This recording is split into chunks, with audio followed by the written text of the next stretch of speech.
Operation टायगरची जेव्हा बातमी येते तेव्हा पहिलं नाव तुमचं येतं. मग दिल्लीत आता 6 खासदार, नंतर आता उपराष्ट्रपती पदाच्या निवडणुकीच्या वेळी तुमचं नाव आलं.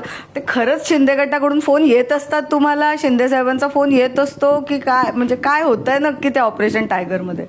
मला फक्त एवढं सांगायचं आहे की मी मगाशीच म्हणलं की कर्माला मानणारा मी माणूस आहे. आणि मला कर्म काय सांगतंय की बाबा ज्या बाळासाहेबांनी, ज्या उद्धव साहेबांनी 2009ला माझी काय अवस्था होती, त्यावेळेस काय ओमराजेनं ग्रामपंचायतची तर निवडणूक लढवली होती का?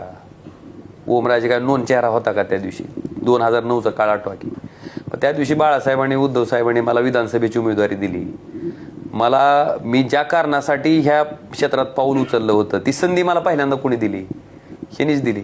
आणि त्या संधीमुळेच मी आजपर्यंत इथपर्यंत येऊ शकलो किंवा पुढची जी माझी सगळी झालेली वाटचाल आहे ती त्यांच्यामुळे झालेली आहे. एकदा विधानसभेत आमदार, परत 2 वेळेस देशाच्या सर्वोच्च सभागृहात संसदेत खासदार म्हणून काम करणं, मला वाटतं ही केवळ त्यांच्यामुळे झालं. आणि त्यांना आज सोडायचं काय कारण आहे?